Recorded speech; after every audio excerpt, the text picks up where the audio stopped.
nurses and paramedics. He also said the best way to help the country was not to increase wages, but to bring down inflation. I've acknowledged that it is difficult. It's difficult for everybody because inflation is where it is, and the best way to help them and to help everyone else in the country is for us to get a grip and reduce inflation as quickly as possible. And we need to make sure that the decisions that we make can bring about that outcome. Because if we get it wrong and we're still dealing with high inflation in a year's time, that's not going to help anybody. I don't want to see that. I want to see things get back to normal. And that's why having an independent pay process is an important part of us making those decisions.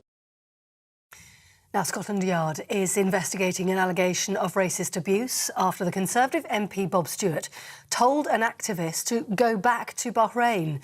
The comments were made during a confrontation in the street last week. The MP for Beckenham has apologised but denies that he was being racist. The Met Police says the case was opened following a complaint from Saeed Ahmed Al-Wadai. That's it. You're up to date on TV, online and DAB Plus radio. You're with GB News, where now it's time for Mark Steyn with Patrick Christys.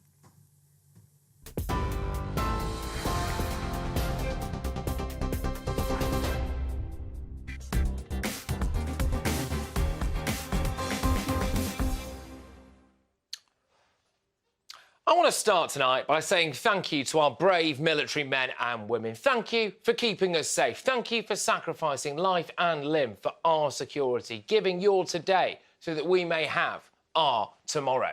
But tomorrow is an important day for the military as they step in to fill the void left by striking ambulance workers. England expects, exclaimed Nelson famously before the Battle of Trafalgar, and England clearly still expects. Remember commandos doing COVID nasal swabs in car parks? Yes, we all remember those grim sights, don't we? The Yorkshire Regiment even commissioned a painting to mark that occasion. Hardly the charge of the Royal Scot Greys, was it, at Waterloo? Anyway, remember the military being drafted in to help build those Nightingale hospitals? Fat load of use they were. And now they're getting urgent paramedic training to help solve another medical crisis.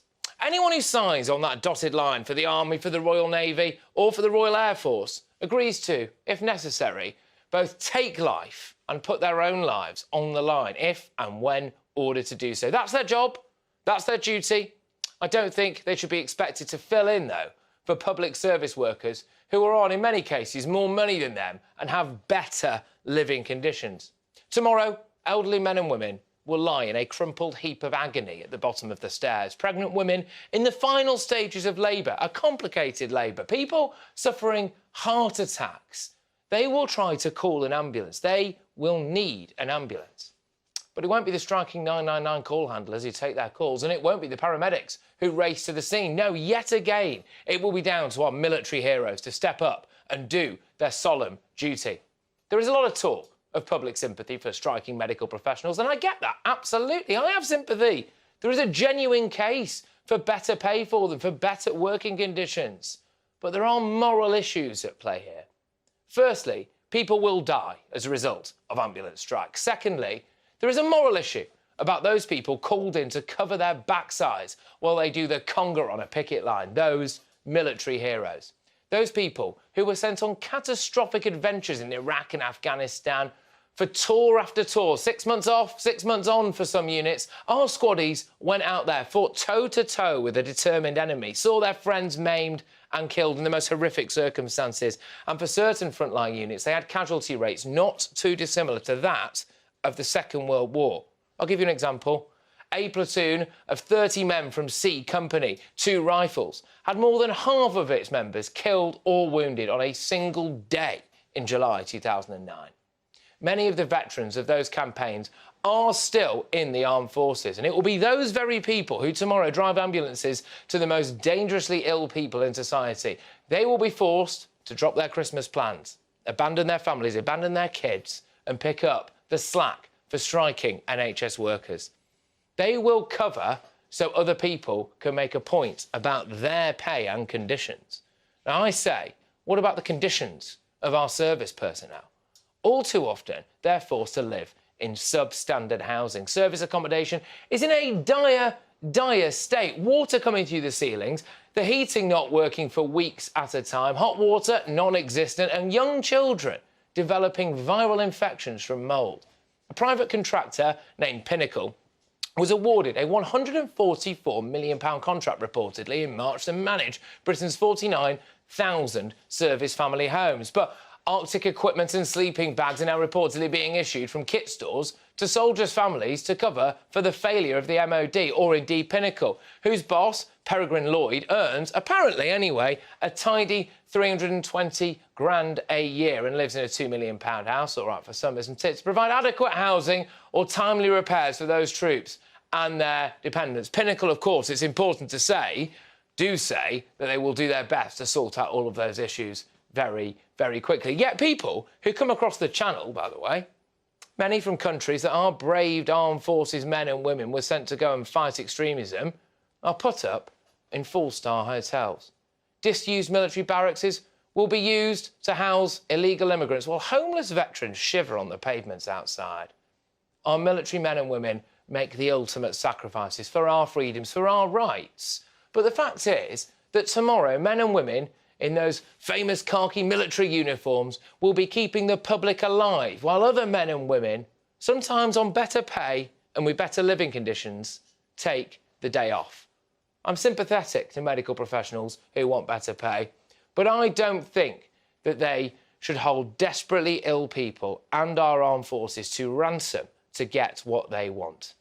Your views, as ever, are welcome. GBViews at gbnews.uk. Make sure that you get them coming in. I will very shortly be joined by the Conservative MP for Bournemouth East and, of course, an Army Reserve Lieutenant Colonel Tobias Elwood. I'll be talking to him very, very shortly. I believe maybe I could talk to him now.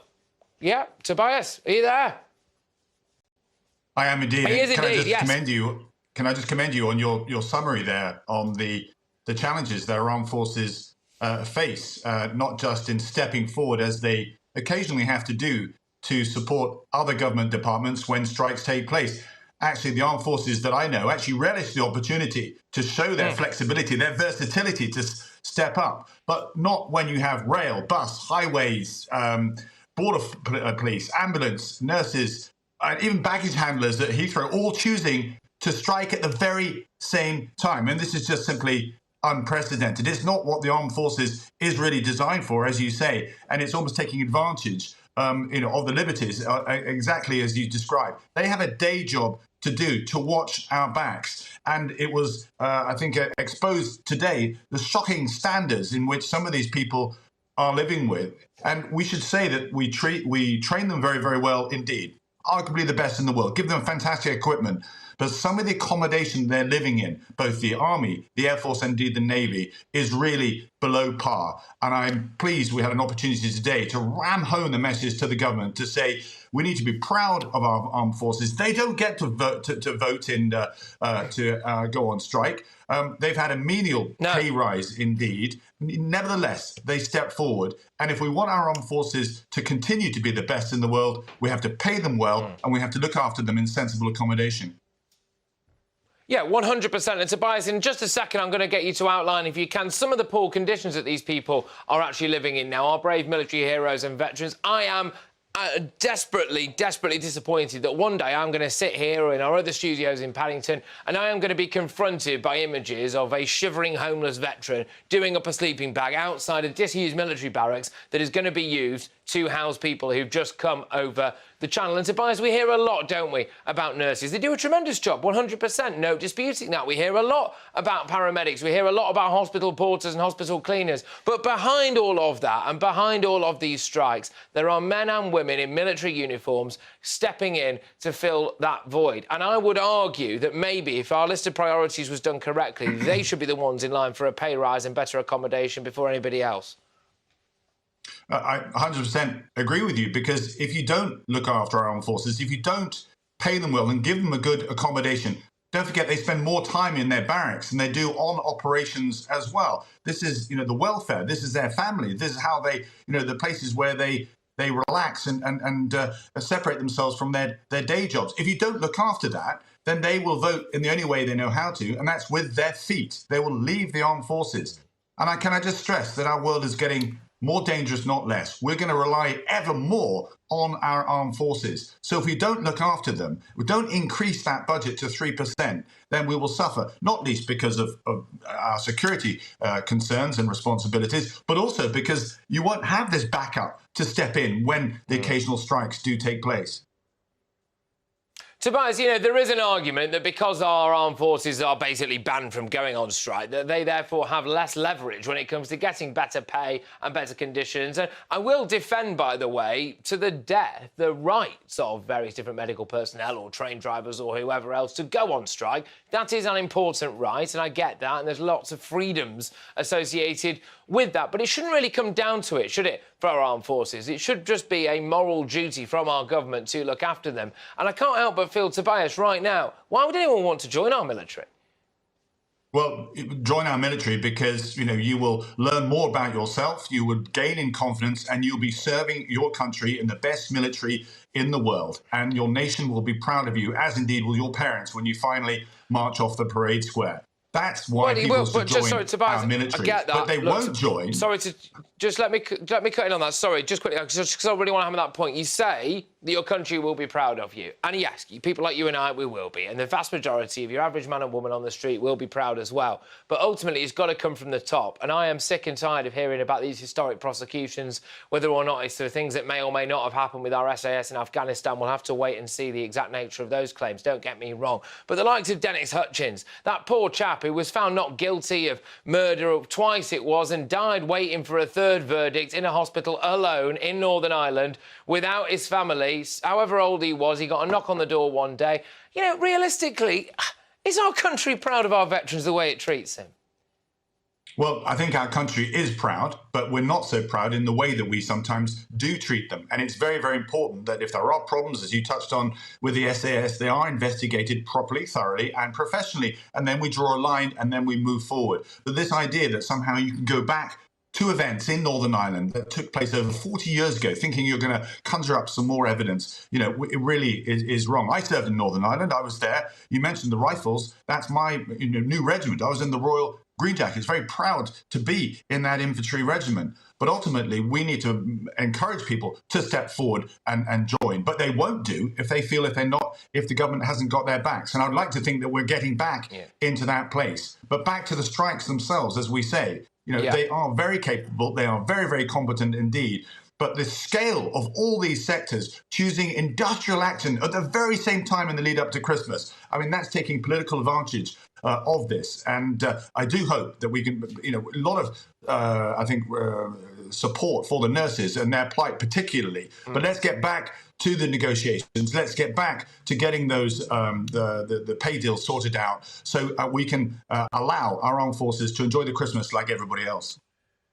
Well, that's it. And look, you've alluded to something that I was going to ask you there, which is whether or not you feel as though these striking workers are in some way taking advantage, really, of our military. But the flip side of it could well be that the government, and you are, of course, in the Conservative Party, the government should have basically made sure that this situation didn't occur. The Tories have had 12 years in power, and a lot of people, and I think there's some justification, is saying that a fundamental job of government is to try to make sure that this stuff doesn't happen, and the government has failed in that duty, Tobias. Is it not the government who's relying now on the military?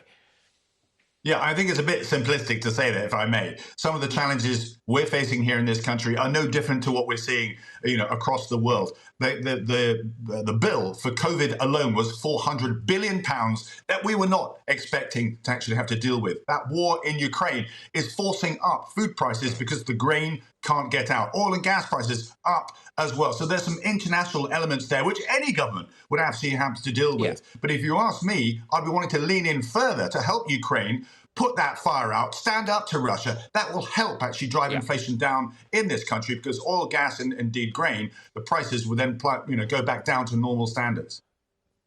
Just very, very quickly, Tobias, and very lastly, would you urge the people who are going on strike tomorrow in the ambulance sector, the 99 call handlers, to paramedics, to the nurses who've been on picket lines today, would you just urge them to, yes, of course, spare a thought for the poor men and women of this country who will suffer and die as a result, but also just spare a thought to our military men and women who will be filling the void?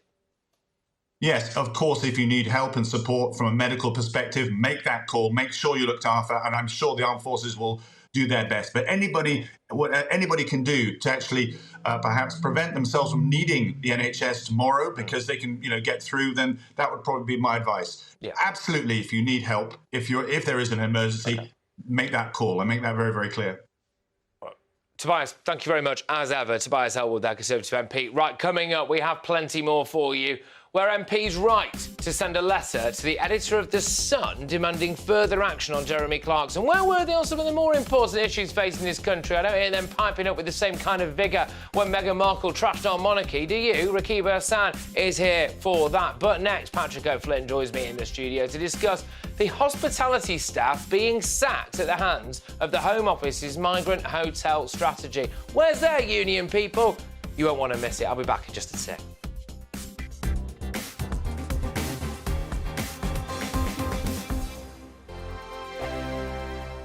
I'm Mark Dolan. Join me at 11 on GB News for Headliners, in which I'll be joined by two of the UK's top comedians discussing tomorrow's papers.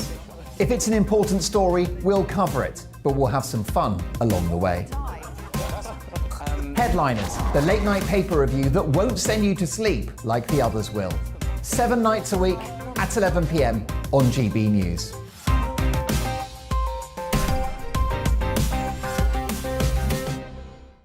Monday to Thursday nights on GB News. At 6, it's Deebs & Co. 7 o'clock, Farage.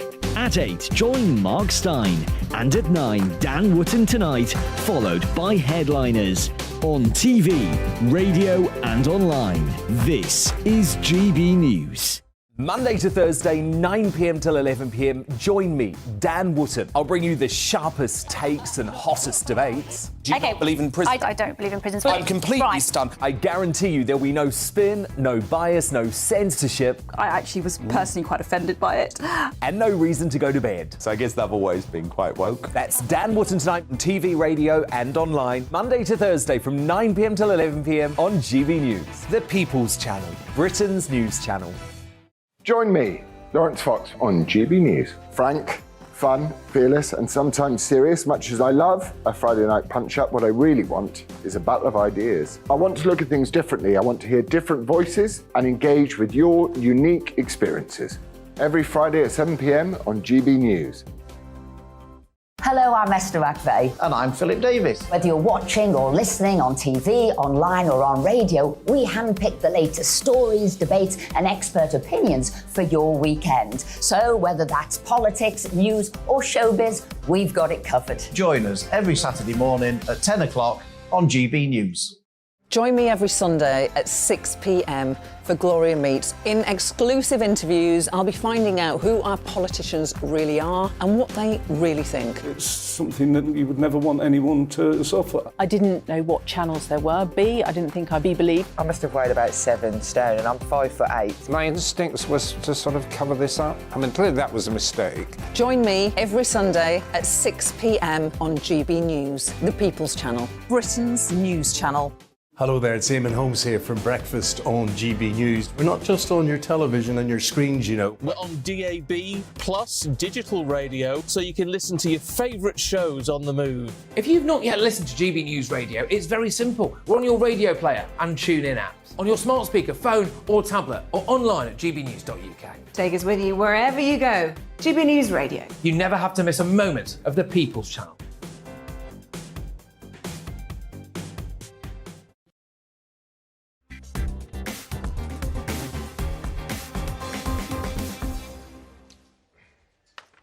Yeah, welcome back, everybody. Patrick Christie's here in our wonderful Westminster studios. The first time I've been here, they normally shackle me to a radiator in Paddington, but they've let me off the leash tonight. Let's get some of your thoughts, shall we, ladies and gentlemen? We asked you, what do you think about the fact that the army, and the military in general, really, is covering for striking workers over the Christmas period while being expected to live in substandard accommodation? Loads of you have been getting in touch on this one. Lisa, for example, I trust the armed forces more than any other profession. Well, damn right, absolutely, 100%. But it's not their job, though, is it? This is Lisa's view. They deserve Christmas leave more than anybody, too. And Lisa, I can't help but think, to be honest with you, you're absolutely spot on with that. The idea, right, that nurses need a pay rise, that paramedics need a pay rise, that these valuable workers need a pay rise, look, I'm on board with that. 19% is a bit rum, if you ask me. But, yes, fine, give them a bit of something. Railway drivers, train drivers, etc., they're a bit different because they are on a decent wedge as far as I can tell, but you've got things like your guards at the platforms. I think their main concern is the fact their job might be rendered obsolete by technology. But realistically, when you look at the guy who's just gone over the top somewhere in Iraq and had his mate blown to smithereens by Al-Qaeda or the Taliban, and you realise that he comes home and he's not got anywhere to live that's proper and his family have been living in a mould-infested house for however long, go and tell him more about working conditions, shall you? Anyway, we've had an anonymous one, I think, on this one. The Army have a contract as well as an oath. They have no say in the matter. Well, that's the reason why they've got them over a barrel, though, isn't it? Because they have no say in the matter. Stuart has been on. Stuart says, is that not what they're there for? If we can house people who've never or probably will never do anything for this country, I'm sure there must be hotels for armed forces personnel. Stuart, all I will say to you on that, and I won't give too much away, my good man, is watch this space, OK? Because that's something that I care deeply about. And I can sense that something might be brewing around the corner, Stuart, when it comes to GB News and us having a little look at accommodation for our brained armed forces heroes. Doug has been on. Final one here now. Doug says, not fair.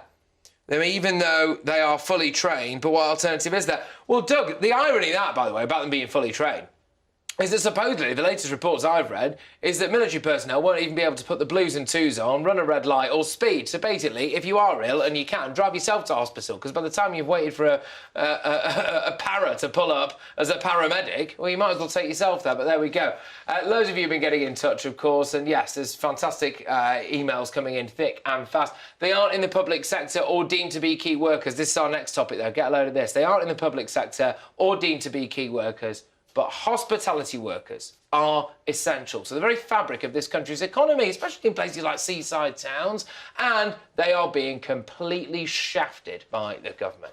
There are three main firms helping the Home Office find accommodation for asylum seekers. One of them is finding shelter for an average of, get this, 1,500 asylum seekers a month across the UK. It is estimated that hundreds of hotels have been offered contracts to house these migrants. What no one is talking about, though, is all of the staff at these hotels who've been made redundant and just forgotten about, tossed onto the scrap heap as a result of this ridiculous initiative. And in the midst of the Christmas strikes, transport staff, NHS workers, firemen, you name it, driving examiners, they have chosen not to work, right? Whatever their reasons, the fact is they've chosen not to work. You have employed people, though, with job security asking for an increase in a wage that aligns with inflation. And I mean, frankly, that would be nice for absolutely everybody, wouldn't it? Look, I'm not knocking our nurses, I'm not knocking our firemen, especially not, those kind of people. Don't get me wrong. But it is a fact that they are in a secure long-term employment with a nice gold-plated pension plan as well. What about those who have been made redundant? Essentially, by the government's inability to control the influx of people coming across a body of water, a little bit like the one that people can see behind me here right now. What about those people in the migrant hotels? They will have disastrous long-term effects from their unemployment. Now, we reached out to the Home Office for a comment on this, and this is what they had to say about the people being made redundant. Decisions on existing staffing are a matter for the hoteliers. The Home Office is not involved in these decisions. Well, to be honest with you, I'm just going to say this right now. It's all very well and good the Home Office getting back to us on that, but what a load of tosh, because if the Home Office is offering hotels a wedge of dough to go and house these people on a long-term basis, by the way, apparently as well, rumours of a full refurb afterwards, that would be nice. Well, of course these places are going to get rid of their staff, aren't they? So it's not the Home Office sacking it, it's the hoteliers. But of course, surely that's only because the Home Office is indeed giving them that wedge of cash. Right, well, the question that my next guest asked on Twitter was this: why haven't the trade unions made more of a fuss? And that guest is journalist and former MEP. It's the wonderful Patrick O'Flynn. He's here with me right now. Patrick, thank you very much for hot-footing into our studio here. Pleasure. It's an absolute disgrace, isn't it? These are the forgotten people of this migrant crisis, is the hotel staff. Absolutely. Well, what you get typically when a hotel signs a contract with the Home Office via an outsourcing firm instantly is an economy of scale, because you go from hotels which typically offer kind of bespoke wedding services, run a bar, have all sorts of different types of guests with different needs. Suddenly, it's like a factory. And so you've got all pretty much young men coming in, having set meals at set times. Some of the companies run their own contract catering. There's obviously no need for the bar staff, no more wedding and events teams. Yep. So, looking at local paper coverage, every time one of these hotels goes, you see 20 jobs lost, 30, even 40 jobs lost. If we think about 400 hotels are now being run as migrant hotels. If we even say half of those, say 200, have each got rid of 30 staff, that's 6,000 jobs gone, 6,000 people, usually at very short notice, are having to look for work. Now, some people say, but hospitality has labour shortages, they'll be fine. But the transactional short-term costs of having to find another job, perhaps in another town, getting back your deposit on your rented flat, all these things mount up. Do you put in a claim for universal credit, or can you, the disruption that these workers are going through, and it doesn't really seem that anyone is speaking up for them. Now, it's certainly true that a large proportion of them aren't unionised, right? And you could argue this is the pendulum has swung against unions in the private sector. But, the anomaly there, the contrast is marked between the public sector, highly unionised, and these private sector workers are being treated pretty shabbily by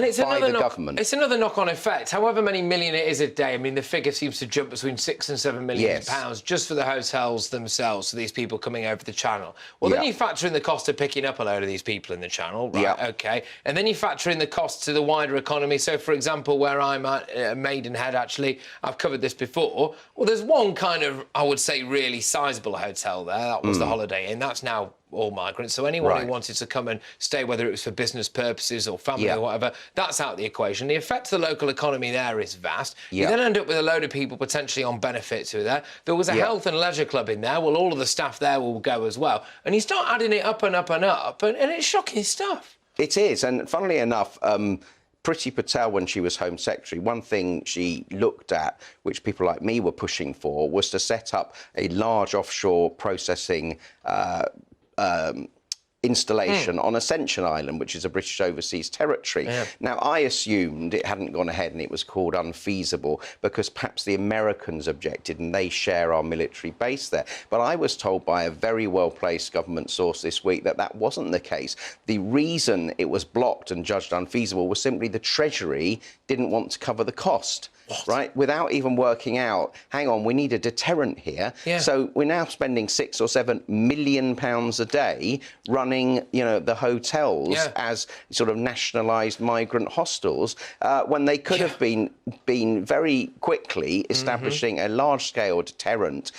In Ascension, yes, it would have cost some money to start with, but if it had the deterrent effect that ministers, for instance, hope Rwanda is going to have, and it would have been legally less complicated, then it would have more than paid for itself. I just think, Patrick, that we're being gaslit here, because we keep being told, don't we, we're this intolerant nation and we're all full of racists. Well, hang on a minute, we've got an ethnic minority Prime Minister, an ethnic minority Home Secretary, the second ethnic minority Home Secretary we've had in about as many months, the third if you include her twice, actually. And then, of course, we had an ethnic minority Chancellor for a few weeks, right? We're welcoming more people across the channel than we've ever welcomed before. The taxpayer's more willing than ever to ever pay it before. And then we're told, well, hang on a minute, we have to make sure that we do right by social cohesion. All at the same time as people are seeing the local hotels shut down, the local economy taking an absolute battering, and veterans having to sleep outside disused military barracks while migrants get a bed. Absolutely, and people who've booked for weddings months in advance being rung up. But it's your fault if you're angry about that. You're a racist if you're angry about that. Absolutely.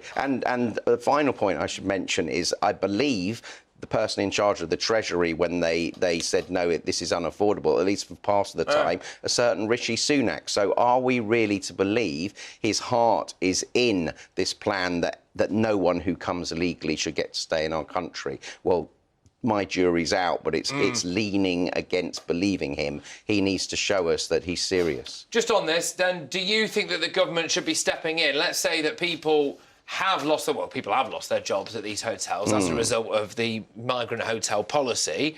Do you think that the government should be stepping in and maybe paying a bit of their wage or paying them a bit of compo? Well, the government seems to be paying for everyone else, don't they? Including people from abroad who've arrived illegally and never paid a penny into the pot. So you'd have thought low-paid workers would be worth a bit of a top-up. Fascinating, isn't it? Because you don't hear people getting out on picket lines and beeping their horns for them, but actually they're at the coalface just as much. At least these nurses who are on strike and paramedics who are on strike tomorrow have actually got a job. And a pension, as you say. Pension. Yes. Patrick, thank you very much. Thank as you. ever, my good man. Patrick O'Flynn. Right, coming up. Well, from one hot topic to another, ladies and gentlemen, because our very own Charlie Peters is here to talk about the perennial problem for the Labour Party. Grooming gangs. It won't go away, will it? But next, Rakib Ehsan joins me to discuss the letter signed by a group of MPs calling for further action to be taken against Jeremy Clarkson. Where are they on the big issues, ladies and gentlemen? Don't you dare touch that dial.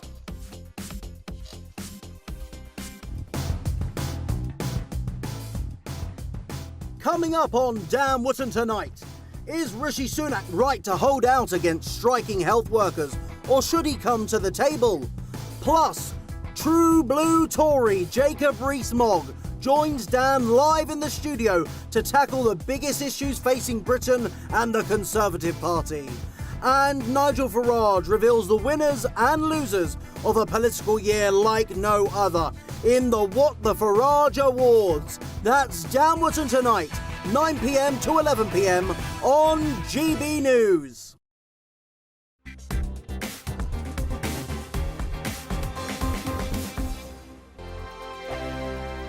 Monday to Thursday, 9 p.m. till 11 p.m. Join me, Dan Wotton. I'll bring you the sharpest takes and hottest debates. Do you not believe in prison? I don't believe in prisons. I'm completely stunned. I guarantee you there'll be no spin, no bias, no censorship. I actually was personally quite offended by it. And no reason to go to bed. So I guess they've always been quite woke. That's Dan Wotton tonight on TV, radio and online. Monday to Thursday from 9 p.m. till 11 p.m. on GB News. The People's Channel, Britain's news channel. Every morning from 6 o'clock, we'll wake you up with GB News Breakfast with all the stories you didn't know from the night before. So whether it's serious news, entertainment, or your own views from all over our great nation, we're here to kick off your day with a smile. The national media should be reflecting and reporting what's happening here. You will notice the northwestern accents. Whether you're with us on TV, radio or online, every morning it's breakfast from 6 a.m. Hope you can join us. Join me every Sunday at 6 p.m. for Gloria Meets. In exclusive interviews, I'll be finding out who our politicians really are and what they really think. It's something that you would never want anyone to suffer. I didn't know what channels there were. B, I didn't think I'd be believed. I must have weighed about 7 stone and I'm 5'8". My instincts was to sort of cover this up. I mean, clearly that was a mistake. Join me every Sunday at 6 p.m. on GB News, the People's Channel, Britain's news channel. Hello there, it's Eamon Holmes here from Breakfast on GB News. We're not just on your television and your screens, you know. We're on DAB plus digital radio, so you can listen to your favourite shows on the move. If you've not yet listened to GB News Radio, it's very simple. We're on your radio player and tune-in apps, on your smart speaker, phone or tablet, or online at gbnews.uk. Take us with you wherever you go. GB News Radio. You never have to miss a moment of the People's Channel. My name's Tom Harwood and join me 9:30 a.m. every weekday for The Briefing, your one-stop shop for everything you need to know about what's going on in politics today. I wonder if this is a deal that might need to be like the biscuits in this factory, twice baked. Is there not an opportunity here to win out against the extremes? Tom Harwood, GB News. What are you going to do about it? Things should have been done differently, and they certainly are being done differently. Don't miss it. The Briefing with me, Tom Harwood, 9:30 Monday to Friday on GB News. Hello, I'm Simon Evans. Join me on GB News for Headliners at 11 p.m, where I'll be joined by two of the country's top comedians as we take a look at tomorrow's newspapers tonight. If it's a big story, we'll be covering it, I guarantee, but we'll also have some fun along the way. That's GB News Headliners at 11 p.m. We won't put you to sleep, unlike some of the other paper review shows out there. So join us, 11 p.m, 7 nights a week.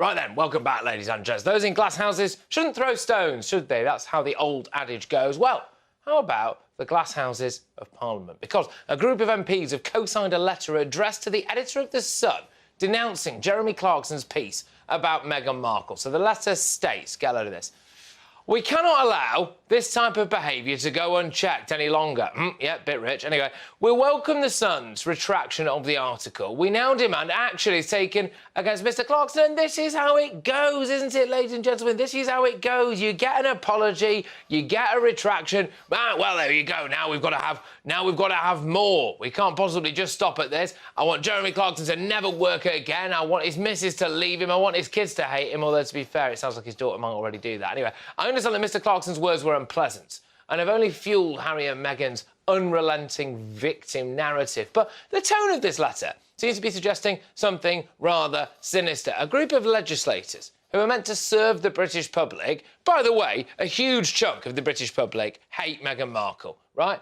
And they now want someone to be punished for the words saying that he hates Meghan Markle. I'm not sure about you, but I don't see this as their job.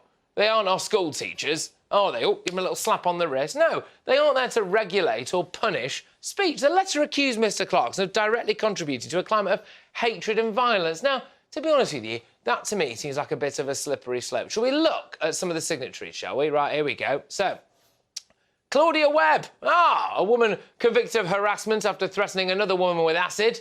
Oh, we're off to a great start there, aren't we? Who else have we got? Zara Sultana. Oh, here we are. A woman who has publicly declared her intention to celebrate the deaths of Tony Blair, George Bush and Benjamin Netanyahu. She went on to say, the sooner they meet their creator, the better. The concepts of justice and accountability don't truly exist in this life, only in the next.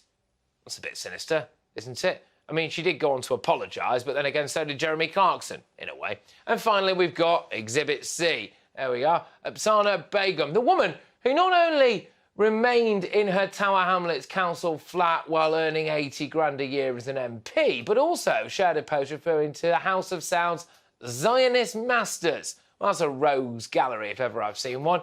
There you have it, ladies and gentlemen, the creme de la creme of Westminster piping up. I think, personally, Jeremy Clarkson's on safe ground. But, so, taking all of that into account, do these MPs still want to talk about a climate of hatred and violence? Really? I'm joined now by author of a forthcoming and rather topical book, Beyond Grievance, Dr. Rakib Assad. Dr. Rakib, thank you very, very much. Are this like just a bunch of frothing hypocrites? Oh, I couldn't agree more, Patrick. I would have thought in the middle of an ever-worsening cost of living crisis that our MPs would focus on more important matters. And as you say, some of the signatories of this letter condemning Jeremy Clarkson's, in my view, terrible piece, if truth be told, include MPs that have a history of threatening behaviour themselves. One politician that said that she would essentially welcome the death of democratically elected political leaders. Yeah. And I'll make this point that the letter talks about misogynistic behaviour, violence towards women and girls. Patrick, this includes MPs that are willing to sacrifice women's rights on the altar of radical transgenderism. They're more than happy to undermine the integrity of sensitive female-only spaces. They are guilty of rank hypocrisy. Yeah, absolutely. And isn't it remarkable as well they choose to pipe up on this particular issue? Look, like I've said before, a load of people in this country do hate Meghan Markle on a cellular level. It's their right to do so. And it's got nothing to do, in my opinion, with race whatsoever. It's got to do with the fact that I think, personally, she comes across incredibly poorly and sometimes behaves, well, like someone who I think courts a lot of attention and has done a lot to try to really damage the monarchy and therefore the fabric of this nation. You're perfectly entitled to have views about someone like that. Why is it that these MPs, the likes of Claudia Webb, is piping up on this issue, but they're very, very quiet on other big issues that the Labour Party has to deal with, things like grooming gangs, which we're going to be talking next? Why are they picking and choosing? A lot of this is just a complete distraction, Patrick. As you say, many people will portray Britain as a fundamentally racist country and that Meghan Markle is a victim of structural racism or institutional racism at Buckingham Palace. The reality of the matter is, I watched the docu-series, all 6 episodes, unfortunately. I've never heard so much nonsense in my life. The royal family, especially the late Queen Elizabeth II and our current head of state, King Charles III, these are pro-diversity figures. The late Queen was a champion of interreligious dialogue in modern-day Britain. King Charles III referred to Britain as a community of communities and himself as the defender of all faiths. That sounds like a quite pro-diversity rhetoric to me. Look, there's got to be a bigger point here as well, though, Rakib. It's all very well and good pinning it on, you know, this particular singular issue. But we have a load of MPs now, something like 65 of them, I think it is, at the last count, who are basically looking to censor the free press. Now, there's loads of things that were written. Joe Brand, I think, actually spoke about throwing battery acid over our very own Nigel Farage, from memory. You've got a load of people saying stuff in this country in various different column entries in The Guardian that I fundamentally disagree with. I would argue as well there have been various different comedians at the BBC who said things that were pretty nasty about Brexiteers. You could argue they were inciting hatred and violence. You don't hear people piping up about that. Isn't it just virtue signalling and a desire to censor the free press? Absolutely, and I think that much of it is about selective outrage. We're referring to individuals that, in some cases, have promoted violence towards those they do not agree with on a variety of political issues. But when it comes to Jeremy Clarkson's piece on Meghan Markle, all of a sudden they become anti-violence warriors. What we need here is a greater level of consistency, less of the hypocrisy and more of the focus on sensible politics and prioritising the bread and butter issues of the day, which affect British people's everyday lives. Arguably, Jeremy Clarkson's problem here is that he rode back on it. Arguably, the Sun shouldn't have rode back on it. I can't help but feel as though in this day and age, when people get done for something or there's a bit of public backlash, Rakib, just very quickly and very finally, they're too quick to retract. Well, I'll make this point, Patrick. I thought the piece was terrible. But there's no doubt that it was Jeremy Clarkson in this case, he's been hectored into an apology. How sincere that apology is, I'm not particularly sure. But I think the one thing that I'll say is that a lot of our politicians, when it comes to matters of misogyny and harassment and intimidation towards women, I think they need a serious period of introspection. There's a great deal of hypocrisy flying about.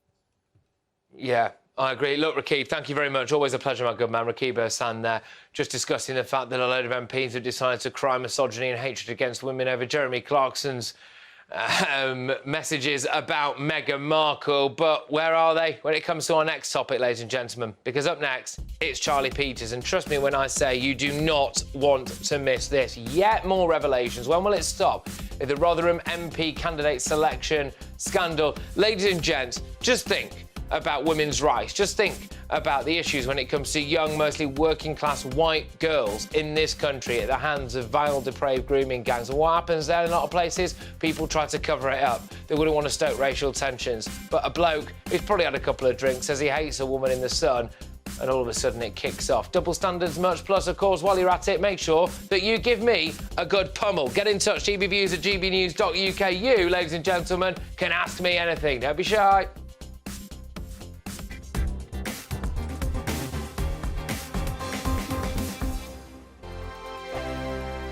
We are GB News, and we'd like to say thank you to each and every one of you for bringing us your conversations, for helping our great nation find its voice. We are here for you on radio, television, and online, across England, Scotland, Wales, and Northern Ireland. It's not the BBC, you actually get your facts right. We are proud to be GB News, the People's Channel, Britain's news channel. Hi there, it's Stephen and Anne. At breakfast from 6 a.m, you'll always be caught up with everything you need to know, the latest headlines, opinions and debates. We'll bring you the good news and the bad, but most of all, we're here for you. Remember, send in your views and let us know what you would like us to talk about. That's because we're your news channel. And every morning at 6 a.m, it's breakfast on GB News. Monday to Thursday on GB News, it's Bev Turner Today from 10 a.m. We're going to be here for you, our GB News family, to keep you up to date, but also make you smile. There's a guy who went from puberty to adultery. And I can't wait to bring a few of my own opinions. I have no time for cultural totalitarianism. We'll engage in passionate, but always polite debate, with your thoughts and opinions at the centre of it all. Only on GB News, the People's Channel, Britain's news channel. Join me, Nana Akue, Saturday and Sunday afternoons on GB News. Expect fiery debate and passionate discussion as me and my panel tackle some of the biggest topics hitting the headlines. It's a place for everyone's opinion. No one gets cancelled, but no one gets an easy ride. Oh, she's on it today! Be ready for conversations that are fierce, frank, and of course, fun. Every Saturday and Sunday afternoon from 4 p.m. on GB News, the People's Channel. Join my show Farage, 7 p.m. till 8 p.m. Monday through Thursday, and there you will get opinion, analysis, debate, and I'll cover stories that nobody else dares to touch. You've been cancelled. Join the club. Oh my goodness, brilliant. And then for the last 15 minutes, talking pints. Over a drink, we have a civilised conversation with someone. We very often disagree, but we do it in a grown-up way. Come and join me on Farage. We are GB News, the People's Channel. And right across the United Kingdom. You can find us on Sky Channel 512, Virgin Media Channel 604, Freesat Channel 216, Freeview Channel 236, and YouView Channel 236. You can also take us with you on DAB+ radio, with the GB News app and at the website gbnews.uk. We're absolutely everywhere. Come join us on GB News, the People's Channel, Britain's news channel.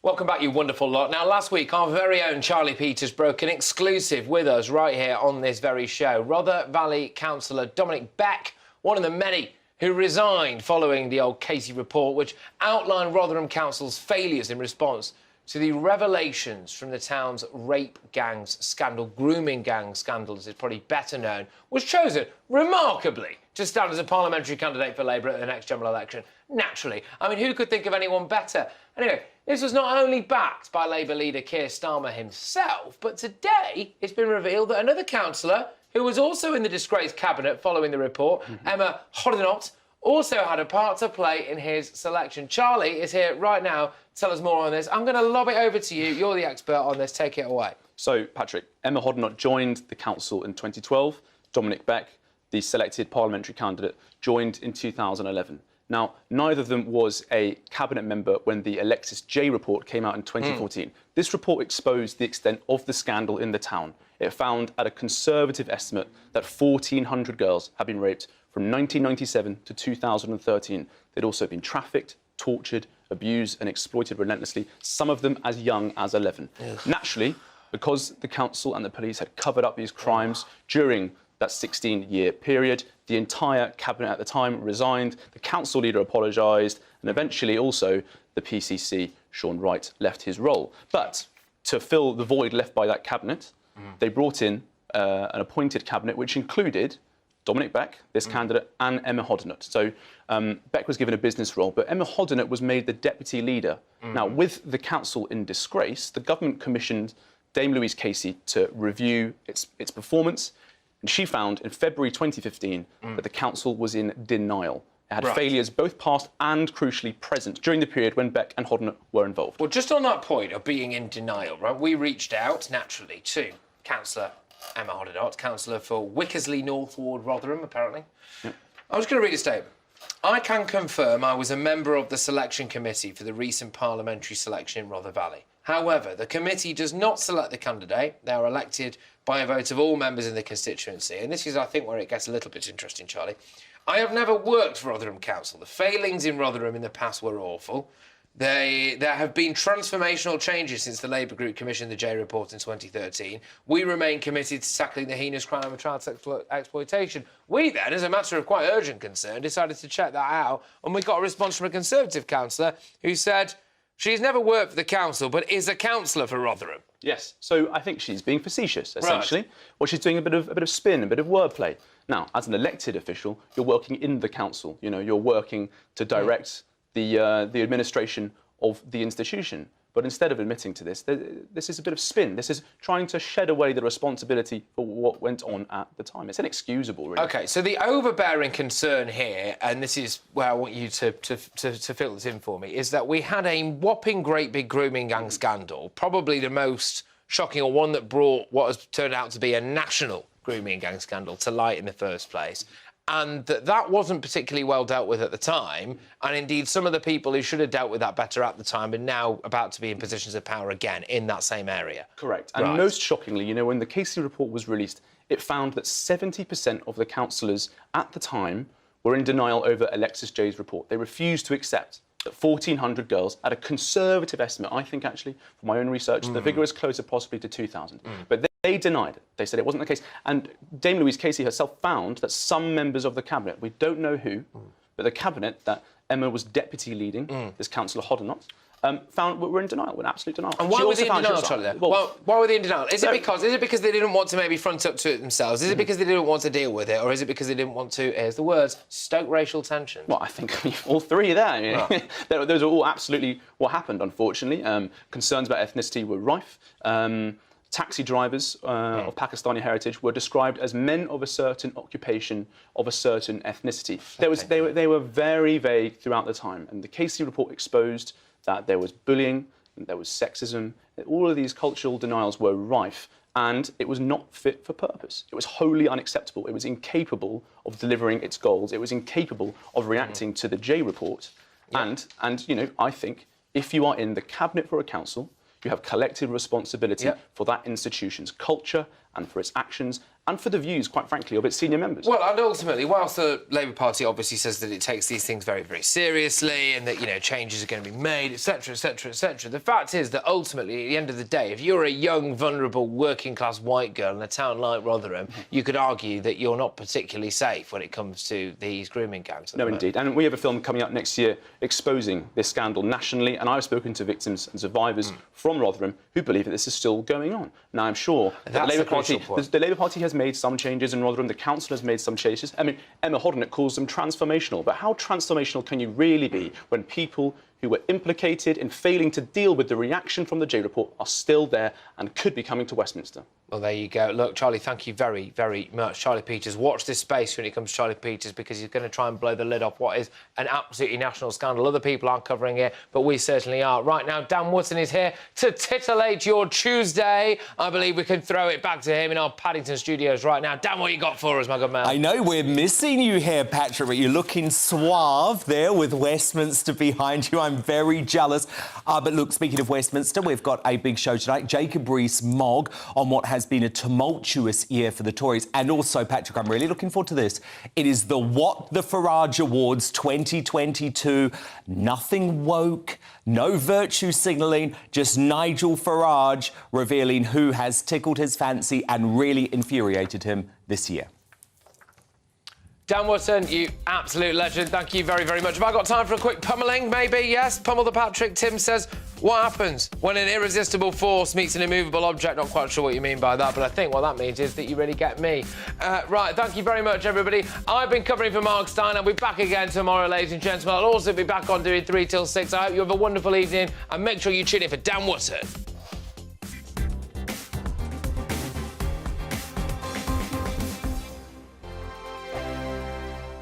I'm Mark Dolan. Join me at 11 on GB News for Headliners, in which I'll be joined by 2 of the UK's top comedians discussing tomorrow's papers. If it's an important story, we'll cover it, but we'll have some fun along the way. Headliners, the late-night paper